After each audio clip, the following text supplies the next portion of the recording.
राम राम।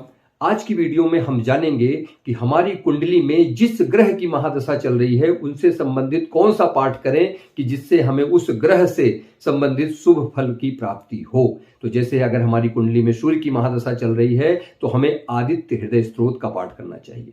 चंद्र की महादशा है तो शिव सहस्त्र नाम का पाठ करना चाहिए। और अगर मंगल की महादशा चल रही है तो सुंदर कांड का पाठ करना चाहिए। बुध की महादशा चल रही है तो हमें विष्णु सहस्त्र नाम का पाठ करना चाहिए। और गुरु की महादशा चल रही है तो हमें गजेंद्र मोक्ष का पाठ करना चाहिए। और शुक्र की महादशा चल रही है तो हमें श्री सूक्त का पाठ करना चाहिए। और अगर शनि देव की महादशा चल रही है तो महामृत्युंजय जप मंत्र का जप करना चाहिए। और अगर राहु की महादशा चल रही है तो गायत्री मंत्र का जप करना चाहिए। और केतु की महादशा चल रही है तो हमें गणेश अथर्व शीर्षम का मंत्र जप करना चाहिए। राम राम।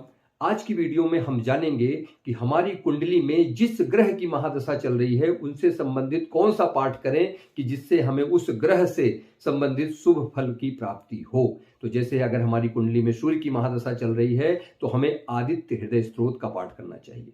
चंद्र की महादशा है तो शिव सहस्त्र नाम का पाठ करना चाहिए। और अगर मंगल की महादशा चल रही है तो सुंदर कांड का पाठ करना चाहिए। बुध की महादशा चल रही है तो हमें विष्णु सहस्त्र नाम का पाठ करना चाहिए। और गुरु की महादशा चल रही है तो हमें गजेंद्र मोक्ष का पाठ करना चाहिए। और शुक्र की महादशा चल रही है तो हमें श्री सूक्त का पाठ करना चाहिए। और अगर शनि देव की महादशा चल रही है तो महामृत्युंजय जप मंत्र का जप करना चाहिए। और अगर राहु की महादशा चल रही है तो गायत्री मंत्र का जप करना चाहिए। और केतु की महादशा चल रही है तो हमें गणेश अथर्व शीर्षम का मंत्र जप करना चाहिए।